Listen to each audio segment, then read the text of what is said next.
Now, let's begin. The afternoon sun cast long shadows across the cracked parking lot of Morrison's Grocery Depot as Wes Ollie loaded the final order into his aging Honda CR-V. 23 deliveries down, one to go. His shoulders ached, and his lower back screamed its usual protest, but he maintained the steady rhythm he'd perfected over 4 years of this work. Efficiency wasn't just professional pride anymore, it was survival. "Dad, can I pick the music?" 9-year-old Lily sat in the passenger seat, her dark curls pulled into a ponytail. Homework folder balanced on her lap. "You always pick the music, kiddo." Wes smiled, sliding behind the wheel. The car smelled like canvas bags, and that particular blend of produce, bread, and cleaning supplies that had become his signature scent. Lily grinned, connecting her phone to the aux cord. Some pop song he'd heard 17 times this week filled the car. She sang along, slightly off-key, and Wes felt that familiar tightness in his chest, the combination of fierce love and sharper worry that defined his existence now. 4 years. 4 years since Sarah died. 4 years of being both parents. Of delivery driving instead of the architecture career he'd abandoned, of making every dollar stretch until it screamed. But Lily was healthy, happy, and that was everything. "This last one's fancy," Wes said, checking his phone for the address. "Windermere Estates. Probably some movie star or tech person." "Do you think they'll have a pool?" Lily asked. "Probably have 3 pools." The estates occupied a different universe than their one-bedroom apartment in Van Nuys. As Wes drove through the security gate, calling ahead had gotten him pre-approved. The houses grew larger and further apart, each more ridiculous than the last. Modern glass boxes, Mediterranean villas, nouveau riche castles. Money shouting at money. "Number 47, Wes murmured, scanning the stone pillars marking each driveway. When he found it, he almost laughed. The Rhodes estate made its neighbors look modest. The main house was a sprawling contemporary structure of white stone and endless windows, positioned on at least 3 acres of immaculate landscaping. A fountain featuring some abstract sculpture burbled in the circular drive. "Holy crap," Lily whispered. "Language. You were thinking it." She wasn't wrong. Wes parked near the service entrance as instructed, checking the delivery notes. Eleanor Rhodes. High-priority customer. Specific instructions about organic produce, particular brands, temperatures for perishables. The order total was more than Wes spent on groceries in 2 months. "Stay close," he told Lily, grabbing the first 2 bags. The service entrance led to a mudroom bigger than their apartment's living room. Before Wes could knock, the door opened. A woman in her 60s stood there, not staff, based on her designer athleisure and the kind of diamond earrings that required insurance riders. Ash blonde hair cut in a precise bob, pale blue eyes, the type of bone structure that suggested she'd been stunning 40 years ago and knew it. "Grocery delivery," Wes said. "I have 8 bags total. Kitchen's through here." Her voice was clipped, dismissive. She turned away without further acknowledgement. Wes had delivered to enough wealthy homes to recognize the type. Eleanor Rhodes probably didn't learn her housekeepers' names. He was furniture with a pulse. The kitchen was a showpiece, marble everything, professional-grade appliances, an island the size of a boat. Lily stayed close, eyes wide, trying not to touch anything. "Just set everything on the island," Eleanor said, examining her phone with apparent disinterest. Wes made 3 trips, working efficiently, Lily helping carry lighter bags. On the final trip, she wandered slightly ahead while he grabbed the last items from the car. When he entered through the main hallway shorter route, he found her frozen in the corridor, staring up at the wall. The portrait was massive, professionally painted in oils, capturing every detail with unsettling precision. A young girl, maybe 7 years old, sat in a garden setting. Dark curls, warm brown skin, a specific constellation of freckles across her nose, that particular shape to her eyes, one slightly more almond than the other. Lily's face. Exactly, Lily's face. "Daddy." Lily's voice was small, confused. "Why is my face on her wall?" The crash made Wes spin around. Eleanor Rhodes stood at the hallway entrance. The coffee mug she'd been holding shattered at her feet, dark liquid spreading across white marble. Her face had gone bloodless. Eyes locked on Lily with an expression Wes couldn't immediately parse. Horror? Recognition? Guilt? Who? Eleanor's voice cracked. She swallowed hard. Who is this child? My daughter. Wes moved instinctively, positioning himself slightly in front of Lily. What's going on? Why does that painting look like her? Eleanor's hand rose to her throat, fingers pressing against her collarbone. She seemed unable to look away from Lily, studying her face with an intensity that made Wes deeply uncomfortable. What's her name? Eleanor whispered. That's none of your. Lily, his daughter answered, her hand finding Wes's. Lily Alley. Who's the girl in the painting?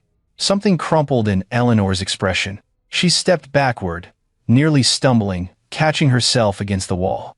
That was my granddaughter, Sophia. She died 7 years ago. The silence that followed felt thick, suffocating. Wes's mind raced through impossible mathematics. 7 years ago, Lily would have been 2. The girl in the painting looked older, but the resemblance was undeniable. I'm sorry for your loss, Wes said carefully. But this is clearly a coincidence. We need to finish this delivery. Sophia Rhodes. Eleanor's voice had changed, grown harder, more focused. Her initial shock was crystallizing into something else. She was 6 years old when she died. Leukemia. And that child, your daughter, is her exact image. That's impossible. Is it? Eleanor's pale eyes fixed on Wes now, sharp and calculating. Tell me about her mother. Every instinct Wes had developed in 4 years of single parenthood screamed at him to grab Lily and leave. But Eleanor wasn't moving toward them, wasn't threatening. She just stood there, looking simultaneously devastated and hungry for information. Her mother died when Lily was 5, Wes said. Now, if you'll excuse us, what was her name? Sarah. Sarah Ali. Eleanor's jaw tightened. I need to know. I need to understand. That resemblance isn't coincidental. It can't be. Lily tugged Wes's hand.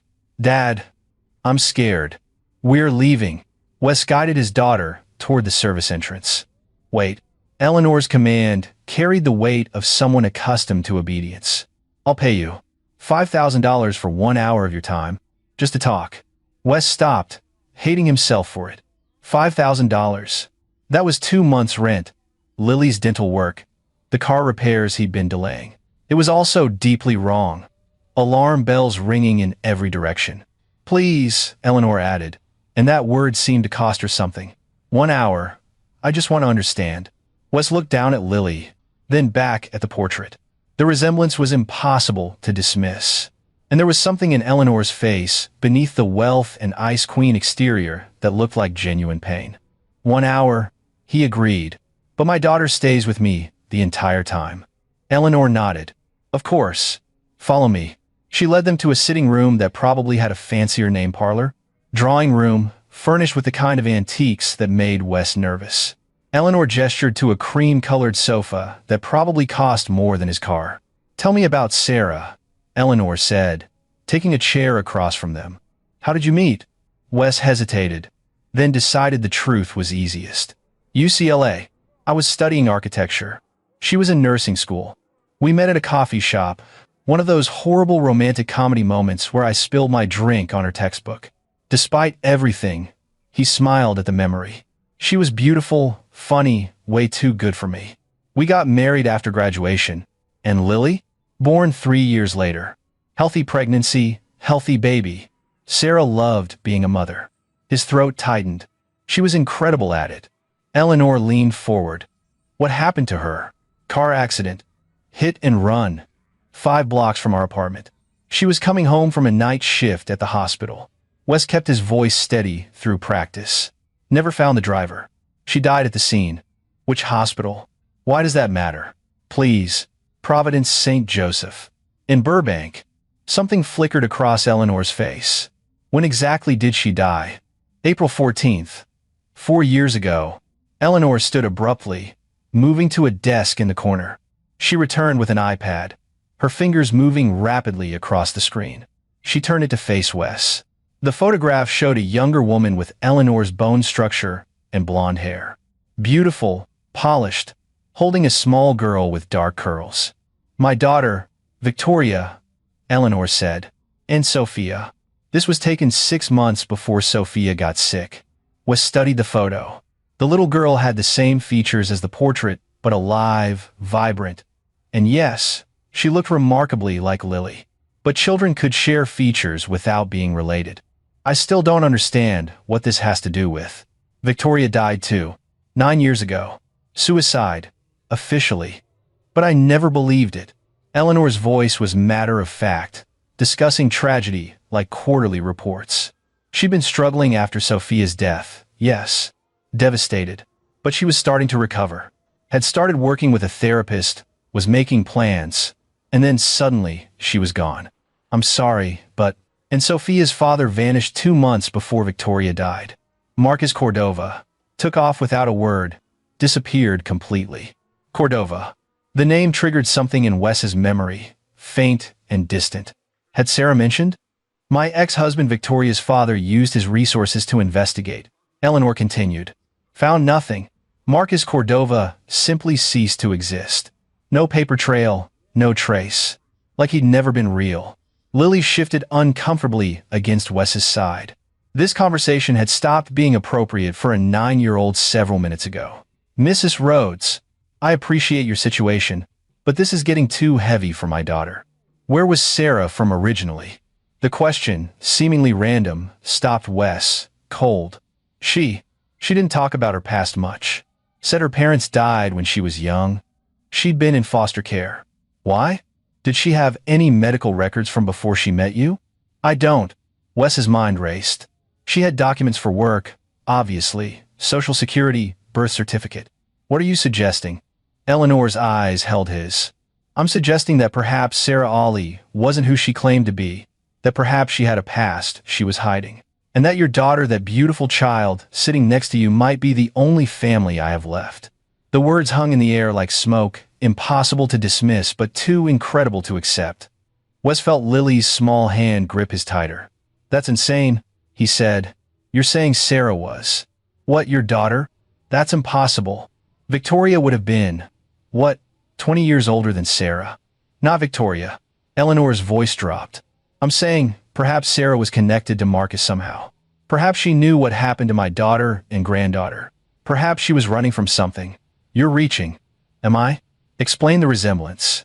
Genetics are weird. Coincidence. Coincidence. Eleanor smiled, but it held no warmth. Mr. Alley, I've been very wealthy for a very long time. It's given me certain perspectives. In my experience, coincidences of this magnitude don't exist. Wes stood, helping Lily up. Thank you for your time, but we're done here. I'll have a DNA test arranged. Simple cheek swab. I'll pay $10,000. My daughter isn't a science experiment. $20,000. The number echoed in the vast room. $20,000. Lily's college fund. Security. Breathing room. But also, something was very wrong here. Eleanor's desperation fell off. Her grief mixed with something else. Something that made Wes's instincts scream danger. No, he said firmly. Whatever you think is going on, we're not part of it. He guided Lily toward the door, moving quickly. Eleanor didn't follow, but her voice carried.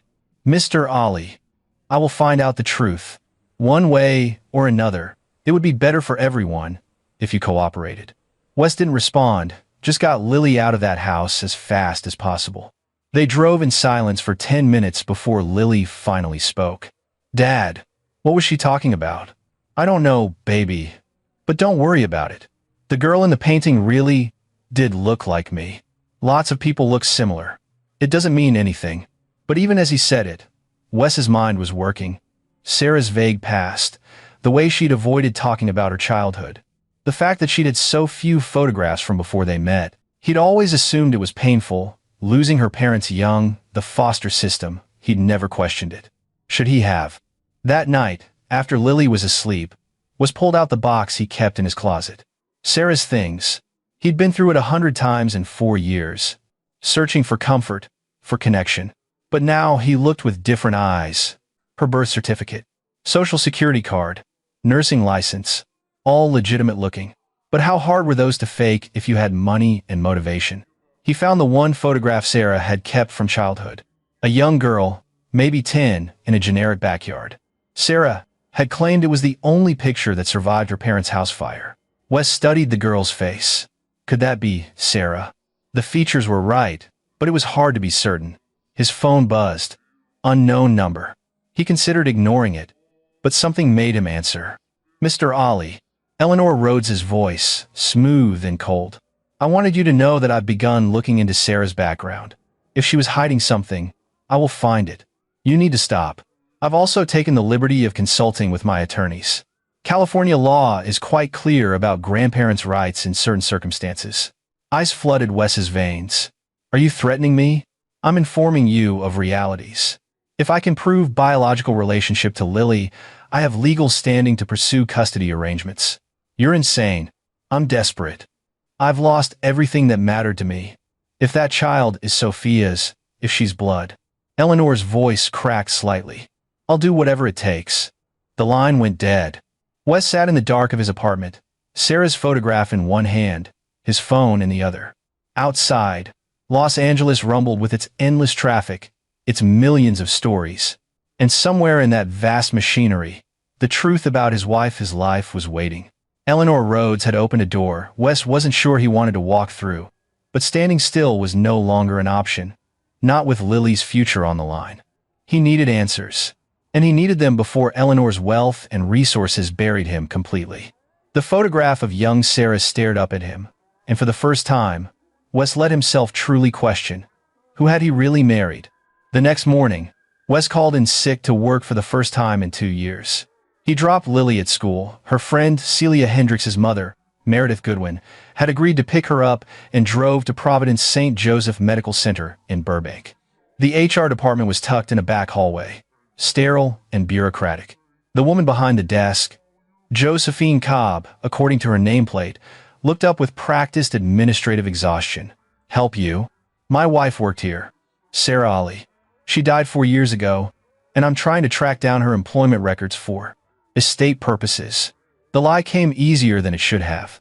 Josephine typed into her computer. Sarah Ollie, nurse? Yes. She worked night shifts, mostly ER. More typing, then a frown. How long did she work here? 3 years before she died. That's odd. Josephine tilted her screen away reflexively, then seemed to catch herself. I'm showing her employment started 5 years before her death, not 3. And there's a notation about her personnel file being flagged. Flagged for what? Doesn't say. That would have been above my clearance level. She clicked through several more screens. Says here the original records were requested by. Huh, that's weird. What? The request came from Rhodes Medical Foundation. 2 months after your wife's death. They pulled her entire employment history. The words hit Wes like cold water. Rhodes. Eleanor Rhodes. Can you tell me anything about Rhodes Medical Foundation?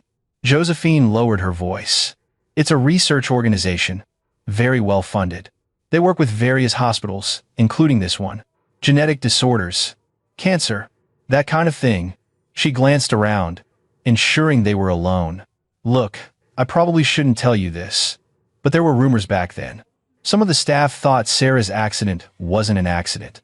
Wes's heart hammered. What do you mean? She'd been asking questions about patient records, research protocols. One of the other nurses said Sarah seemed scared the week before she died. But then the police ruled it an accident, and everyone just moved on. Did she mention what she was investigating? Not to me, but you should talk to Bobby Hahn. He's a security guard here. Worked nights back then. He and Sarah were friendly.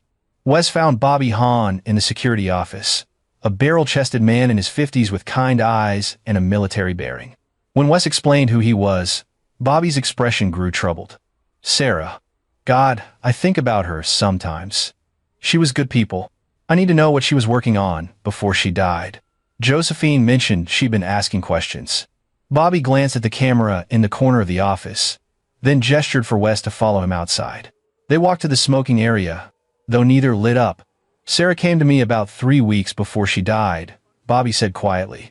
Asked me to let her access some offices after hours. Said she needed to check something in old patient files. Did you? Yeah. I liked her, and she seemed genuinely worried. But I never found out what she was looking for because... He trailed off. Look, the night she died, she'd been at work. I remember because we talked during her break. She was agitated, kept checking her phone. Said something about finally having proof. Proof of what? Never said. But around midnight, this guy showed up asking for her. Expensive suit. That way rich people carry themselves. I called up to the ER, told Sarah. She went pale. Made me promise not to tell him she was here. Went out the back entrance. And then? 5 hours later, she was dead. Bobby's jaw tightened. I told the police about the guy. They said they'd look into it, but I never heard anything. Case closed, hit and run, no leads. Can you describe him? White, 40s, dark hair going silver. Expensive watch. But here's the thing, when I reviewed security footage later, on my own time, his face was corrupted. Digital artifacts. Like someone had scrambled the data. Just his face, though. Everything else was fine. Wes felt pieces sliding together, forming a picture he didn't want to see. Rhodes Medical Foundation. What can you tell me about them? Bobby's expression darkened. They fund research here. Genetic studies, primarily. Very hush-hush. The researchers who work with them signed serious NDAs. But Sarah was convinced they were doing something wrong. She never gave me specifics, but she said people were being hurt. Did she mention anyone by name? 1. Dr. Vince Shannon. He runs the genetics program.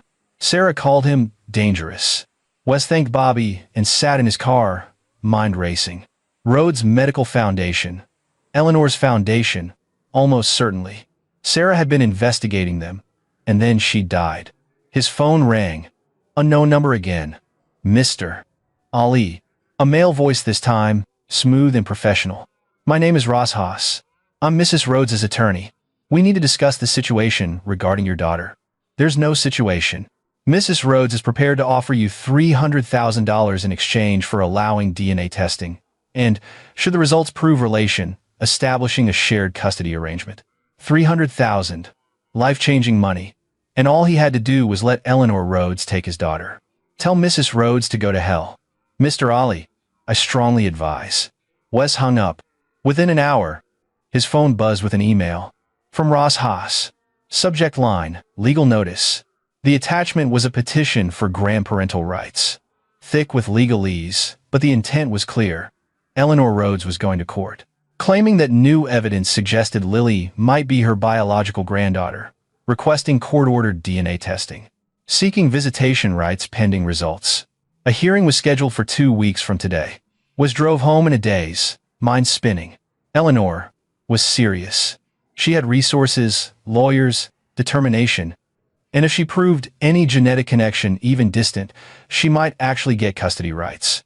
But more than that, Sarah had been investigating Eleanor's foundation, and then Sarah had died. At home, Wes went through Sarah's things again, more carefully. In the bottom of the box, he found something he'd forgotten. A small flash drive tucked inside an old jewelry case. He'd assumed it was photos, maybe work documents. He plugged it into his laptop. The drive was encrypted, password protected. Wes tried their anniversary. Nothing. Lily's birthday. Nothing. Sarah's birthday, the one on her license. Nothing. He stared at the password prompt, frustration building. Then, on instinct, he tried Sophia. The drive unlocked. Inside were dozens of files, medical records, research documents, emails, and photographs. Wes opened the first photo file and stopped breathing. It showed a young woman, beautiful, blonde, early 20s, holding a newborn baby. The woman looked exactly like the photograph Eleanor had shown him. Victoria Rhodes. But this photo wasn't 9 years old. The metadata showed it was taken 10 years ago. And the baby had a hospital bracelet reading Baby Girl Cordova. Wes opened more files, piecing together an impossible story. Victoria Rhodes had given birth to twins. Not one daughter, but two. Sophia and... There were no records of the second baby's name. She'd been removed from the hospital within hours. No birth certificate filed, no official record of her existence. The emails told a darker story. Dr. Vince Shannon, working under Rhodes Medical Foundation funding, had been conducting gene therapy research. Experimental treatments for genetic conditions. Victoria's twins had both carried a rare genetic disorder. Sophia had been treated with conventional methods. The other baby, the one with no name, had been given experimental gene therapy. And then that baby had disappeared from the records entirely. Sarah's notes, written in a separate file, laid it out. Marcus Cordova discovered what they'd done, tried to expose it. They threatened him, made him disappear, but he'd already gotten his daughter out. Changed her identity, placed her with someone who could keep her hidden. Made her vanish into the foster system with a fake background. Wes's hands shook as he opened the final file. A single photograph. A little girl, maybe 4 years old, dark curls, warm brown skin.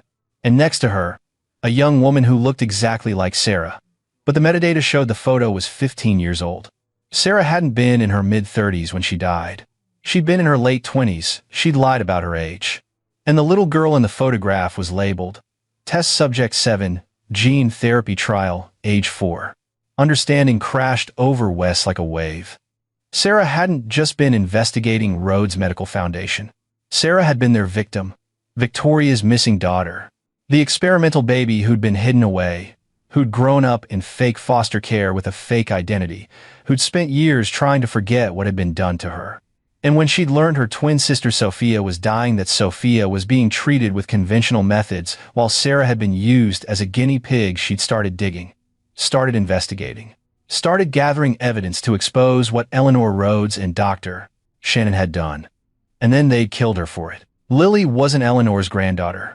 Lily was Eleanor's great-granddaughter. And Sophia hadn't been an only child. She'd had a twin sister. A sister who'd been erased, experimented on, and finally murdered to keep the secret buried. Wes sat in his apartment, surrounded by evidence of impossible horrors, and understood that Eleanor Rhodes didn't want to connect with family. She wanted to contain the truth. Lily was a liability, a living reminder of past crimes. And if Eleanor got custody of Lily, if she got her into her world, into her control, Wes couldn't let that happen. But he couldn't run, not with a court case pending, not with Eleanor's resources tracking his every move. He couldn't hide, so he'd have to do something Eleanor wouldn't expect, something that would flip the entire situation. He'd have to destroy her first. Wes looked at the flash drive, at Sarah's evidence, at the weapon his wife had died trying to use. And he began to plan. Eleanor Rhodes had made a critical mistake. She thought Wes was just a delivery driver, just a simple single father who'd fold under pressure or money.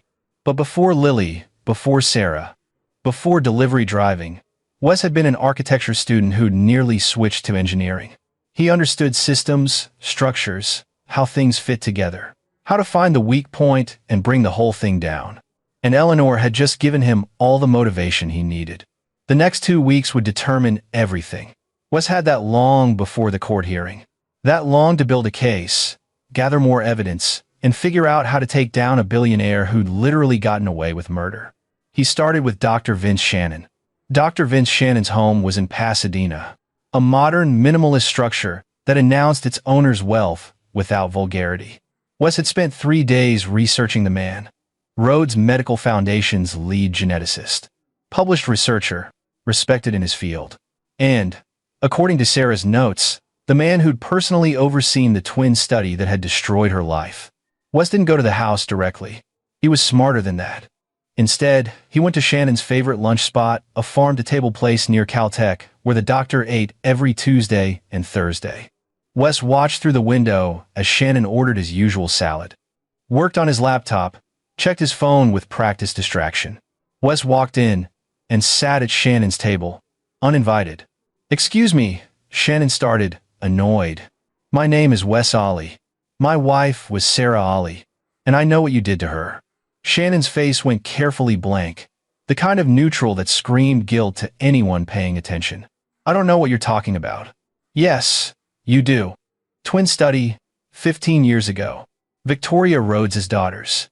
You took one of them, ran experimental gene therapy, erased her existence. Then, she grew up, figured out what you'd done, and started investigating.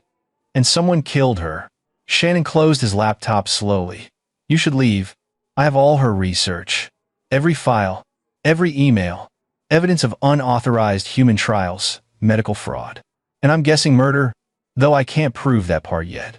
If you're trying to blackmail me, I'm not." Wes leaned forward. "I'm giving you one chance to do the right thing. You're going to testify about what happened. You're going to tell the truth about the Rhodes Medical Foundation experiments. And in exchange, I'll make sure the authorities know you cooperated." Shannon laughed, but it sounded forced. "You have no idea what you're dealing with. Eleanor Rhodes owns half this city. If you think you can threaten her, I'm not threatening her. I'm destroying her. But I wanted to give you an out first. Professional courtesy. Wes stood, dropped a business card on the table. You have 48 hours to call me. After that, everything goes public, and you go down with her. He walked out before Shannon could respond. The next stop was harder. Wes needed proof of Sarah's identity, real proof that would stand up in court.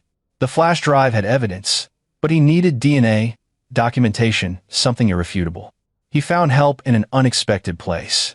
Bobby Hahn, the security guard, had mentioned that one of Sarah's friends from the hospital had kept in touch with him.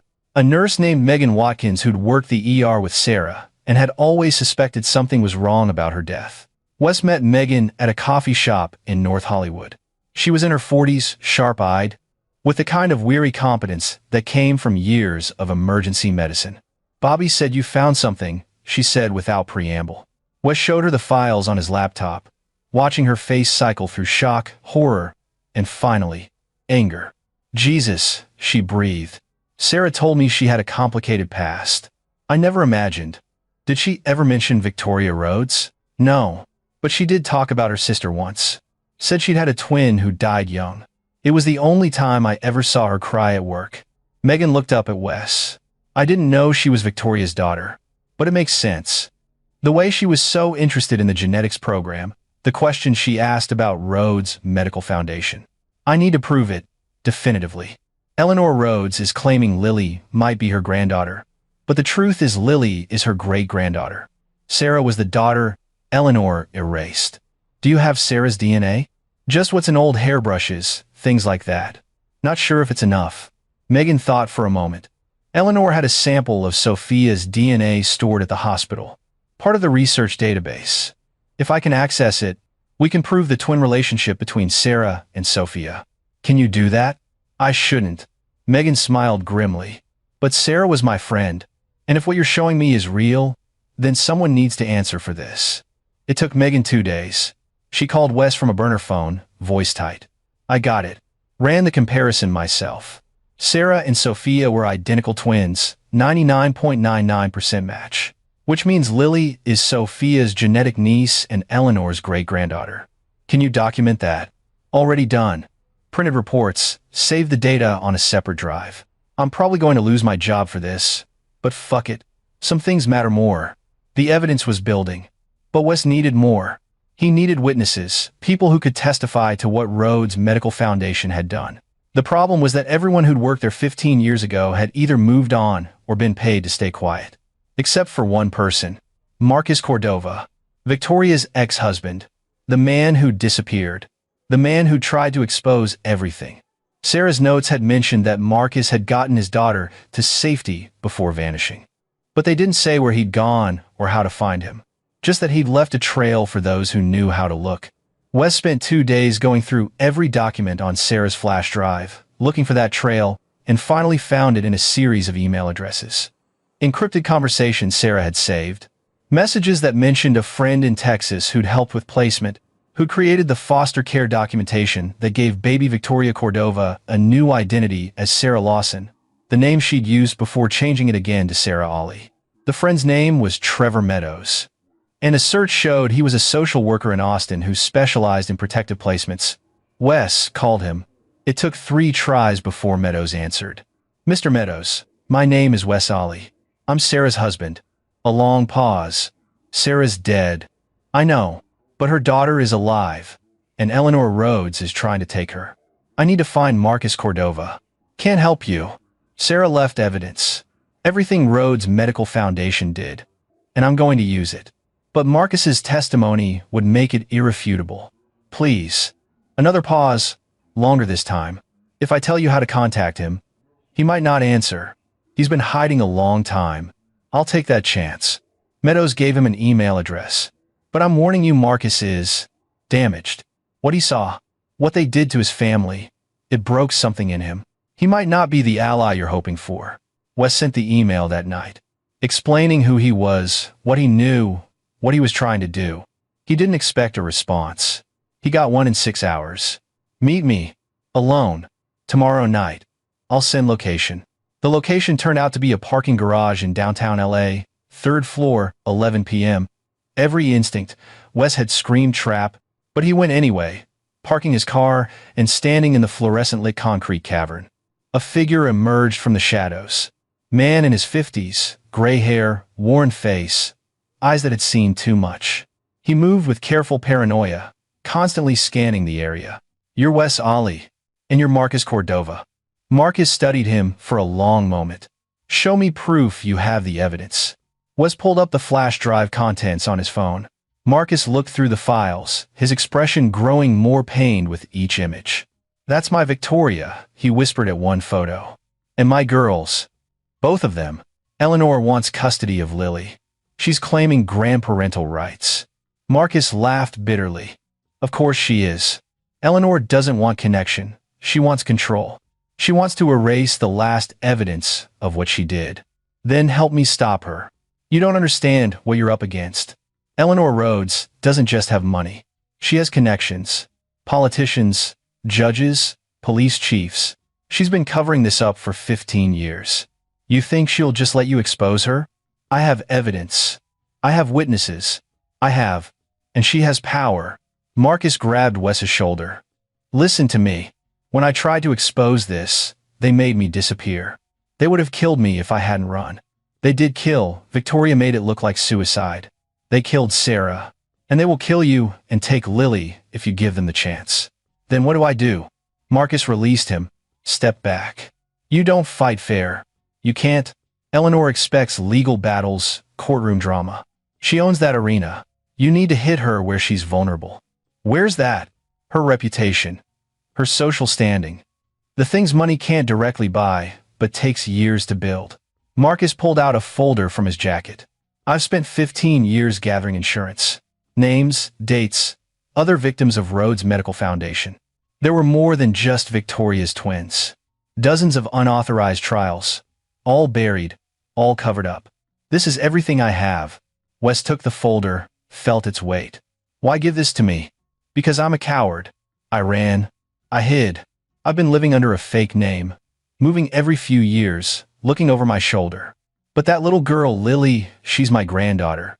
And I won't let Eleanor do to her what she did to my family. Will you testify? If it comes to that." "But it won't." Marcus's eyes hardened. "Because you're not going to let this get to a courtroom. You're going to end it before then." They talked for another hour. Marcus laid out Eleanor's network, her vulnerabilities, the key people who enabled her power. By the time they parted, Wes had a plan. Risky, probably illegal in parts, but possible. The next week was a blur.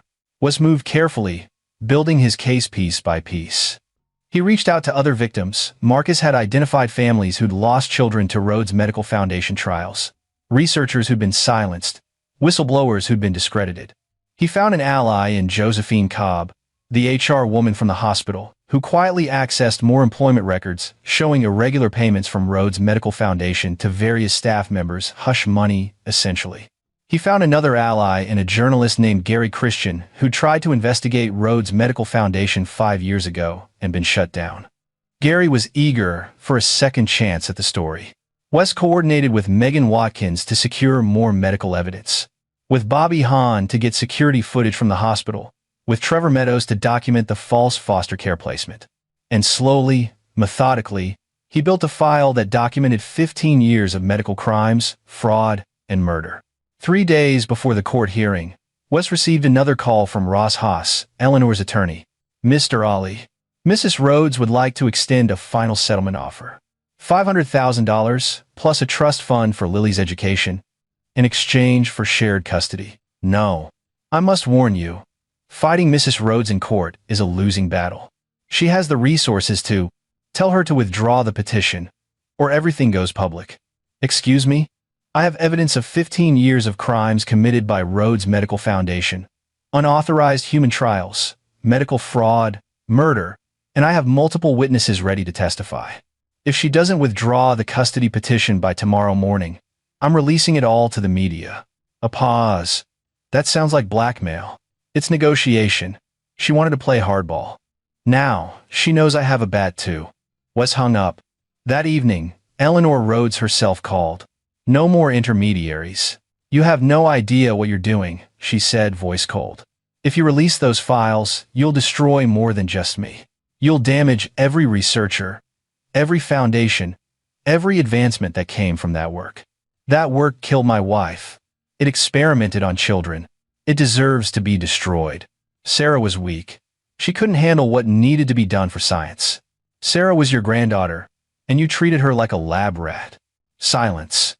Then, quietly, how much do you want? Nothing. I want you to withdraw your petition. I want you to leave my daughter alone, and I want you to face consequences for what you've done.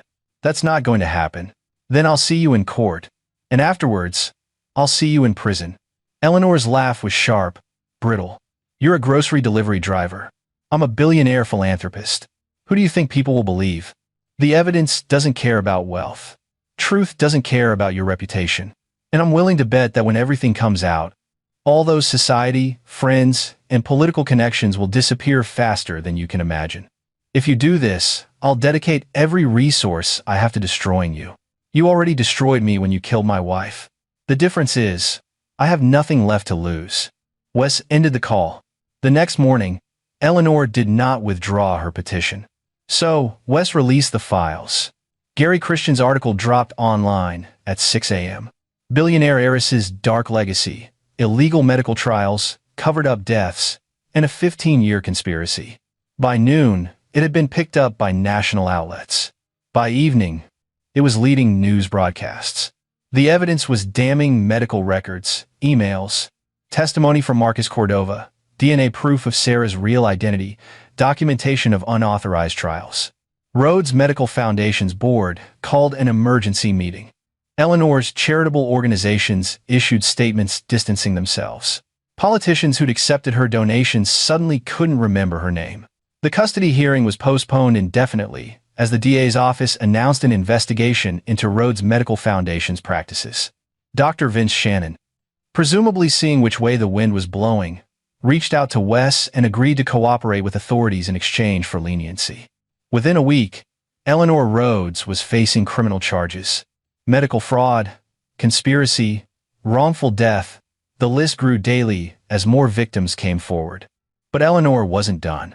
2 weeks after the story broke, Wes was leaving Lily's school when a black SUV pulled up alongside him. The window rolled down. Eleanor sat in the back seat, looking older than before, her perfect facade cracking. "Get in, please." Every instinct said no. But Wes had come this far. He told Lily to wait with her teacher, then climbed into the SUV. Eleanor looked at him with something that might have been respect. "You actually did it. You took everything from me. You took everything from me first." "Fair point." She was silent for a moment. "I want you to understand something. I loved Victoria. I loved Sophia. Everything I did to try to save them. You experimented on babies. I funded research that might have saved thousands of lives. The gene therapy we developed was illegal, immoral, and killed people. It also worked. Sarah, the baby we tested her genetic disorder, was completely cured. She lived a normal life because of what we did. Until you murdered her." Eleanor's jaw tightened. "I didn't kill Sarah. That was an overzealous employee trying to protect the foundation. When she started investigating, when it became clear she was going to expose everything, someone panicked. I didn't order it. But you covered it up." "Yes." Eleanor met his eyes. "I did. Because exposing it would have destroyed everything. The research, the foundation, my family's legacy. I made a choice to protect what mattered. And now you're going to prison for it." "Probably." Eleanor smiled bitterly. "My lawyers give me a 30% chance of avoiding jail time. But even if I do, my reputation is destroyed. Everything I built is gone. You wanted revenge. You got it. This isn't revenge. It's justice." "Is it?" "Justice for Sarah. But what about Lily?" Eleanor leaned forward. "That little girl is my blood, my great-granddaughter. And she'll grow up knowing that her grandmother was experimented on by her great-grandmother. That's the legacy you've given her." The words hit harder than Wes wanted to admit. "Lily will grow up knowing the truth. And she'll grow up safe. With me. Far away from you. Will she? How will you afford her future now? College, opportunities? I was offering you financial security. I don't want your blood money.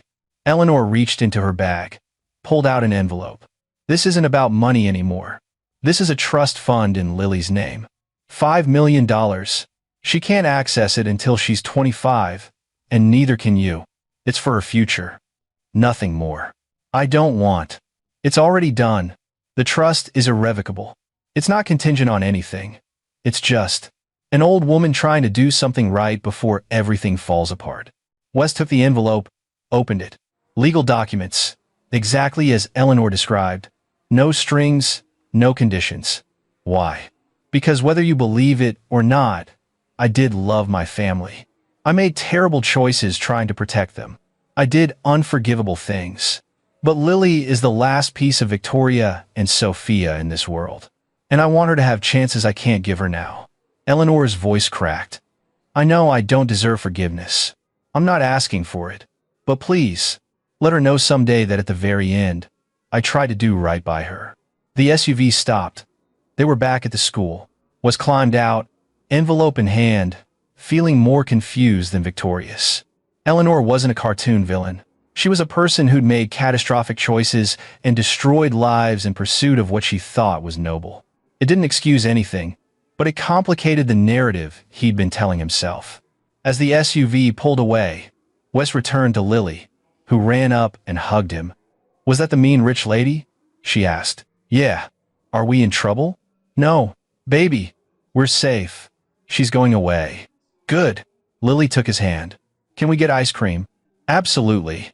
The trial took 11 months. Eleanor Rhodes's legal team was as good as money could buy, but the evidence was overwhelming. Dr. Vince Shannon testified, laying out the full scope of Rhodes Medical Foundation's illegal trials. Marcus Cordova testified, his voice steady despite years of fear, describing what had been done to his daughters. Megan Watkins presented the DNA evidence proving Sarah's real identity. Wes testified about Sarah's investigation, her death, the threats he'd received. The jury deliberated for 3 days. Eleanor Rhodes was found guilty on 14 counts of medical fraud, conspiracy, and obstruction of justice.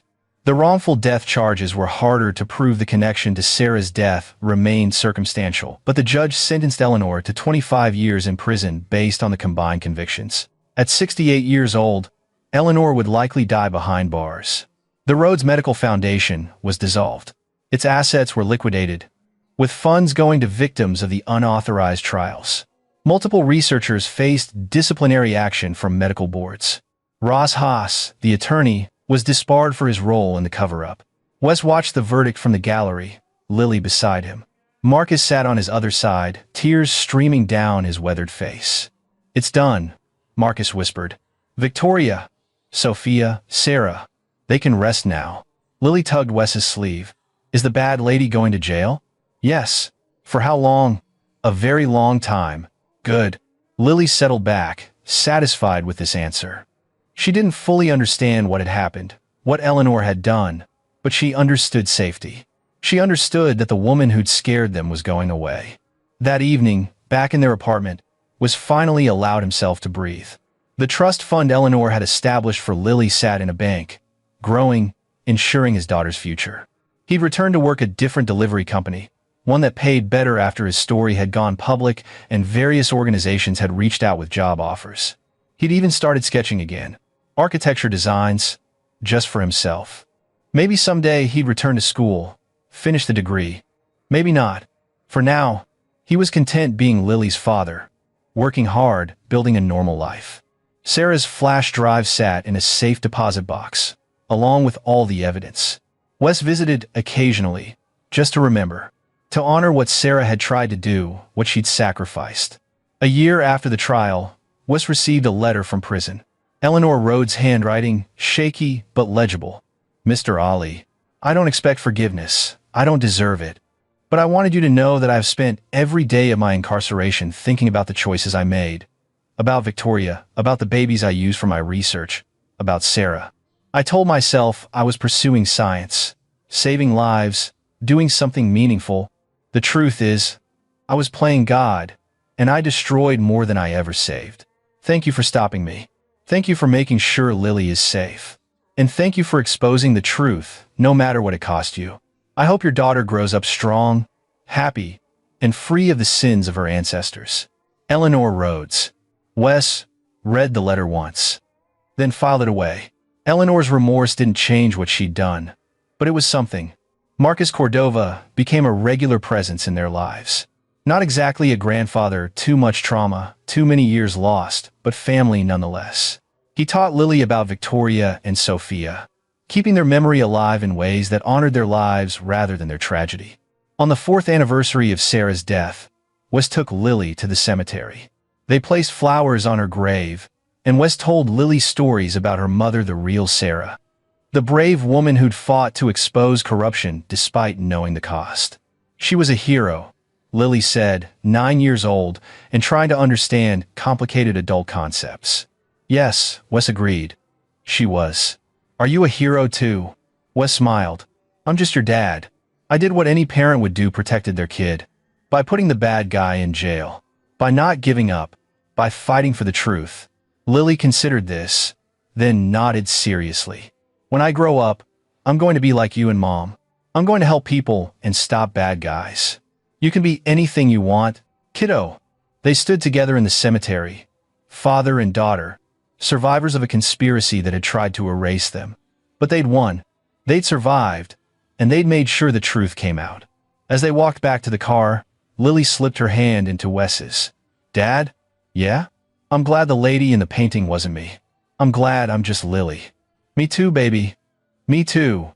The sun was setting over Los Angeles, painting the sky in shades of orange and gold. Somewhere in a prison, Eleanor Rhodes sat in a cell, living with the consequences of her choices. Somewhere in the city, people who'd been victimized by Rhodes Medical Foundation were finally getting justice. And in a small apartment in Van Nuys, Wes Ollie made dinner for his daughter, helped with her homework, and tucked her into bed with a story. An ordinary life, hard-won and precious. Sarah's sacrifice hadn't been in vain. The truth had come out. Justice had been served.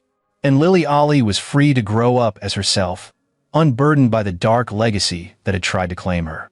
Wes stood in Lily's doorway, watching her sleep, and finally allowed himself to believe it was over. The battle was won. The nightmare was finished. Tomorrow would bring new challenges, bills, work, the everyday struggles of single parenthood. But those were normal problems, manageable problems. The extraordinary horror of Eleanor Rhodes and her medical empire was behind them. Wes turned off the light and closed the door softly, a smile on his face for the first time in years that wasn't tinged with grief or fear. They'd made it. Against all odds, against impossible power and wealth, they'd survived and won. And that, Wes thought, was enough. This is where our story comes to an end. Share your thoughts in the comments section. Thanks for your time. If you enjoy this story, please subscribe to this channel.